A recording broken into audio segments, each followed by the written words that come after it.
itu di zaman itu pendiri Amerika juga umur 7 tahun sudah menikah. Yang penting dia menstruasi, kamu tahu nggak? Makanya kamu baca buku. Allah. Baca buku daripada kamu menuhankan manusia. Seharusnya otak kamu dibuka dulu. Otak kamu dibuka karena manusia tidak bisa menjadi Tuhan. Ya, itu satu. Ini nggak ada hubungannya. Saya tanya pedofilia kok. Kamu harus banyak baca buku. Di tahun itu semua orang kawin umur 8-9 tahun. Oke, saya bacakan surah 65 ayat 4. Pedofilia di dalam Quran. Saya bacakan ya Anda, surah Talak surah 65 ayat 4. Dan perempuan-perempuan yang tidak haid lagi dalam kurung menopause di antara perempuan-perempuanmu, jika kamu ragu-ragu tentang masa idahnya, masa idah mereka adalah 3 bulan. Begitu juga perempuan-perempuan yang tidak haid. Kalau Anda baca di sini tafsirnya Al-Jalain, perempuan yang belum haid itu artinya dia menopause atau dia belum mendapatkan haid karena usianya masih terlalu muda.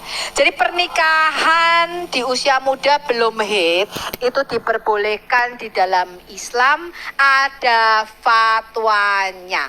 Bahkan bayi yang berusia beberapa hari boleh dikawini tapi belum boleh disetubui. Ya, fatwanya ada dan saya bisa tunjukkan pernikahan anak di bawah umur. Sebenarnya ketika usia 6 tahun itu tinggal serumah, cuman menikahnya itu yang itu 9 tahun, bukan 6 tahun. Tuh, iya, wong dia masih main boneka kok. Kan Aisyah waktu itu masih di dalam ayunan sedang main boneka, dipanggil sama ibunya. Sama ibunya rambutnya disisir, dibenerin, terus diserahkan ke Muhammad untuk disetubui. Jadi yang betul itu menikahnya. Lah ya, usia 9 tahun dia masih main ayunan di boneka. Dia masih main ayunan main boneka di ayunan Aisyah itu. Ngerti kamu? Fatimah 17 tahun terlalu muda, tiba-tiba 9 tahun tidak muda. Ini apaan? Ini apaan? Si Billy mana nih si Billy? Billy mana Bil? Wah, ampun deh, 9 tahun tidak muda.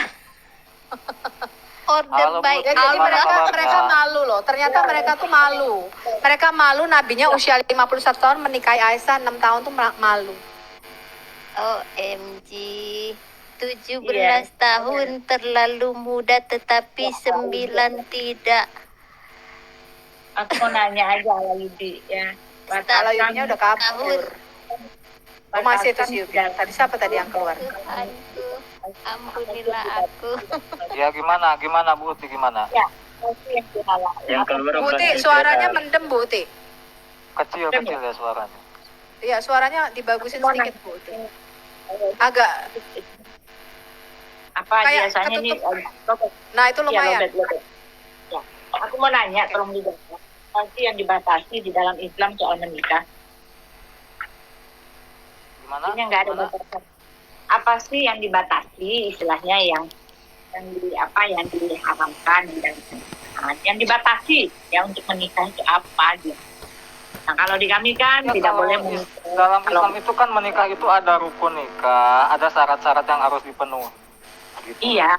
Nah, syarat-syaratnya kan, kalau di ini kan di tempat, kalau di untuk Nabi nih ya, untuk Nabi semuanya boleh. Ya, bahkan perempuan-perempuan muslim yang menyerahkan dirinya untuk dinikahi boleh. Menyerahkan dirinya untuk dinikahi apapun. Ya, Nabi boleh menikahi siapapun yang dia miliki. Anak-anak boleh, lalu budak-budak. Nah, aku mau nanya, kalau udah begini apalagi yang dibatasi gitu. Semuanya boleh. Yang harus dipahami itu perbedaan syariat kepada umat Islam dan kekhususan untuk Nabi itu berbeda gitu.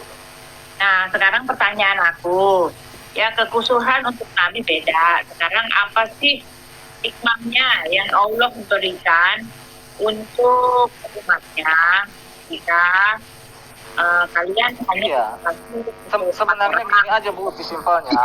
Kalau Bu Uti mempersalahkan tentang poligami dan Uti sebagainya, suaranya bagaimana? agak mendem ya. Iya, kalian juga karena ini. Iya, gini Bu Naik Uti. turun gitu loh Bu suaranya. Besar kecil, besar kecil. Kalau Bu Uti mempermasalahkan tentang poligami, Bu Uti harusnya mempermasalahkan dulu kenapa Yakub poligami, David poligami, Solomon Ya poligami. mereka nggak disuruh sama Tuhan. Kalau kamu kan dikasih ayat disuruh dalam Quran.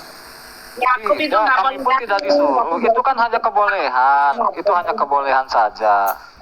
Jangan lari-lari ke tempatku. Jawab aja dulu kalau punya jawaban sih. Iya, Pasti maksudnya kamu. kan kalau mau fair-fairan kan ada case yang sama juga di kekristenan gitu. Ya, dengan itu kita. kan nggak sama. Ya nggak ada tulisan di dalam Elohim, nggak pernah memberi tulisan untuk kamu Yakub. Ya kamu boleh menikahi siapapun yang kamu mau. Ya termasuk budak-budak yang kamu punya, termasuk perempuan-perempuan saleh. Kan nggak ada ya di Ya, tempat ini. jangankan Yakub, Abraham pun menikahi Hagar itu kan bukan budaknya kan, bukan istrinya itu. Udah dibilang perintah Tuhannya kagak ada. Nah, aku nanya, yang begini apa sih? Di kami pun perintahnya tidak ada, hanya kebolehan saja. Dia nyolot, orang belum ngomong. Takutan nyolot. Takutan lo ngomongnya. Iya, Apa sih maksudnya di kami pun tidak ada Apa? perintahnya sama. Nih, sekarang kan kita nanya. Nabi itu kan dia toladan. Nabi itu kan story toladan. Ya tempat kalian bermenut. Nah, ketika kalian sendiri, empat orang, Nabi enggak. Gitu kan? Lalu kalian di dalam bukan ketika menikahi seseorang juga untuk berlaku adil. Tapi Nabi tidak diberlakukan untuk berlaku adil kepada istrinya. Gitu kan. Nah, gitu kan? Maksudnya Ya, sebenarnya gini Bu Uti. bukan Sebenarnya kan kalau poligami itu kan bukan perbuatan yang merugikan orang kan. Jadi sebenarnya kenapa dipermasalahkan gitu loh. Nah, ini bukan bicara soal merugikan atau tidak merugikan, tetapi bicara tentang apa yang kudus, apa yang tidak kudus. Ya, yang kudus itu berasal daripada Tuhan, yang tidak kudus tidak berasal daripada Tuhan. Gitu loh. Ya, Jadi nggak? poligami itu menurut Ibu Uti berzina gitu. Bukan masalah poligaminya. Saya nanya apa sih yang diajarkan gitu loh. Itu menikah loh Ibu. Bahkan Bu Iya. Uti, Bu Uti. Sebenarnya ya. Bahkan kalau David dan Solomon Yubi itu lebih cuman parah. Iya. Itu ratusanan dia itu Kan poligaminya. tidak Ibu- membuka pemikiran. Jadi gini loh, Muhammad tahu kok. ibu lebih pilih suaminya. Satu-satu yang bicara. Sebentar. Bu Uti udah selesai Bu Uti. Ya udah, dia nggak bisa pakai itu. Dia lari-lari ke kita, dia nggak bisa jawab dia. Gini Bu Uti, Udah, aku Miss Esther kasih tahu ya silakan. Bu Uti. Jadi gini Bu Uti. Sebenarnya Muhammad tahu kok poligami itu menyakiti hati wanita. Dia tahu persis, makanya dia menolak Ali untuk mempoligami Fatimah putri kesayangannya. Emang Bu Hadasa Dia udah pernah tahu. ngobrol dengan Nabi Muhammad Cuma- sampai bisa tahu gitu. Cuman Alayubi tidak mau terbuka pemikirannya.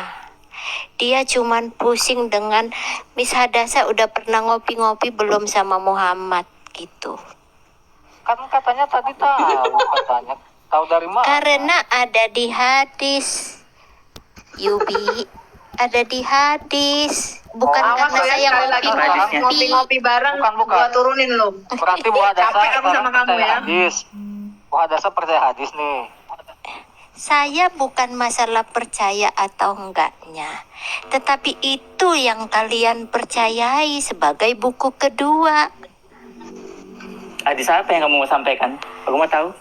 Hadisnya yang mana? Ya, kalau kamu enggak tahu ya sudahlah, itu derita lu. Yang Enggak kan pasti kita tadi itu. harus cari riwayatnya dulu sama tafsirannya dari hadis tersebut kan. Kalau cuma dari Itu terjemahan hadisnya derita nggak bisa. lu. Derita Nggak bisa. lu. Nggak bisa Ibu. Itu derita lu. Yang pasti di situ yang menerjemahkan bukan orang bodoh.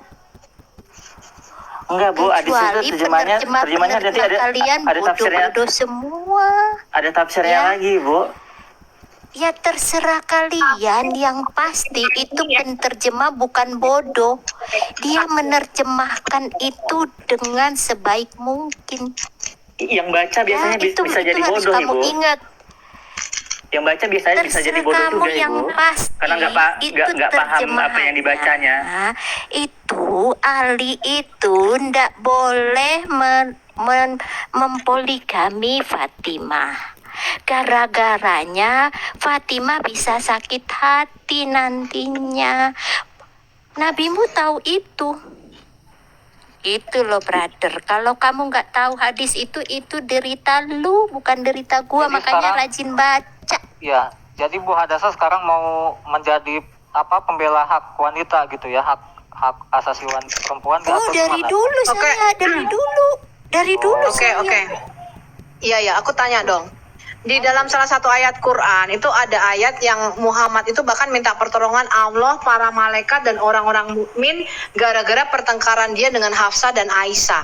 Dia nggak bisa menghadapi dua istrinya ini, Hafsah dan Aisyah, sampai turun ayat, Yubi. Allah, para Nggak ada. malaikat dan orang-orang mukmin. Kok nggak ada? Lu kagak baca surat At-Tarim? Itu nggak ada. Peristiwa minta tolongnya itu nggak ada. Iya, sekarang aku tanya, mengapa menghadapi dua wanita Hafsah dan Aisyah sampai turun ayat dari Allah?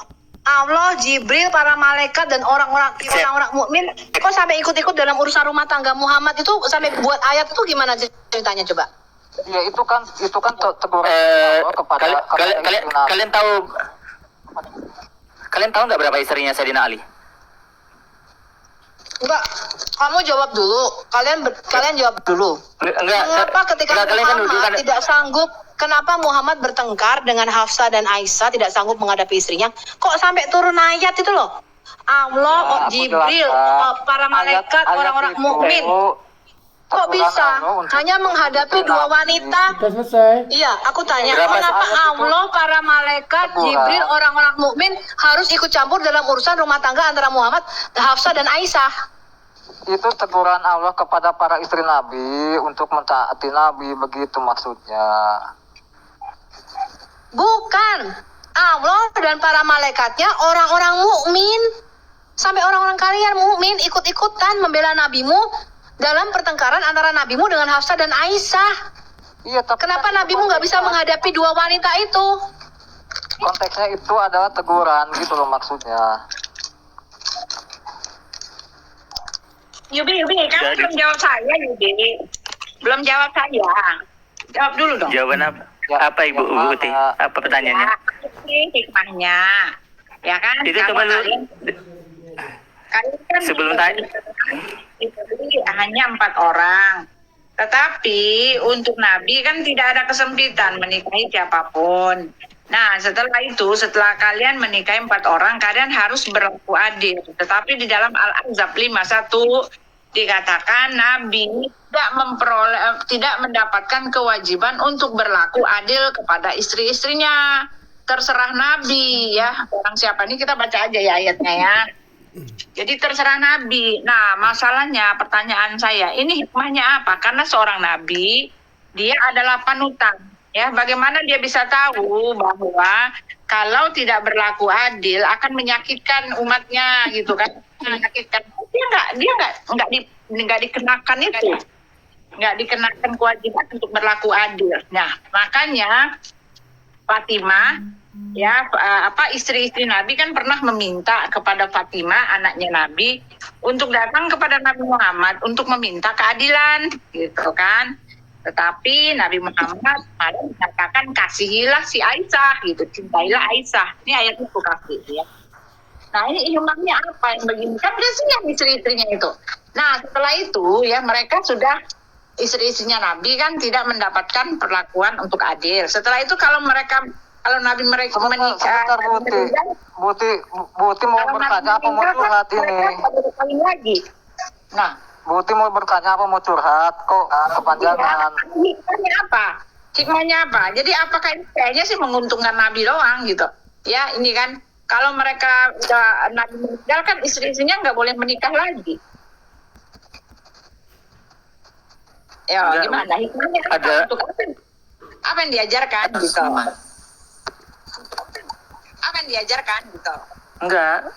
Kaum muslim sekarang pun nggak mesti harus sempat juga. Ada perbedaan pandangan mazhab di sana. Mazhab apa? Mazhab apa? Ya macam-macam. Ih, nggak memuaskan jawabannya. Ya, Pak Ali, coba Ali. Kan jadi menurut pendekatan al-jumu boleh dikompromikan ayat tersebut. Dikompromikan. Iya. Robi Jadi nggak ada kepastian. Cuman ini aku minta jawaban. Siapa yang bilang Ali bin Thalib apa nggak tidak poligami? Yang istrinya cuma Fatimah. Coba kita literasinya. Berapa istri Sayyidina Ali? Loh, yang Buktikan ke aku kalau istri Sayyidina Ali cuma satu. Yang kami ceritakan itu ketika Ali bin Abi ketika Ali Thalib mau dengan Fatimah memang dia monogami. Iya. mempoligami Fatimah, maka Nabi berkata, aku tidak mengizinkannya 3 kali. Kecuali ketika dengan Fatimah Ali menceraikan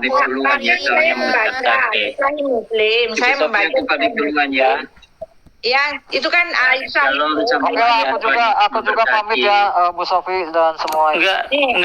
Masalah faktanya istri Sayyidina Ali itu bukan satu. Istri Sayyidina Ali itu bukan satu, itu faktanya. Ala Yubi kabur Ala Yubi. Nih, Al-Azhar punya satu ya.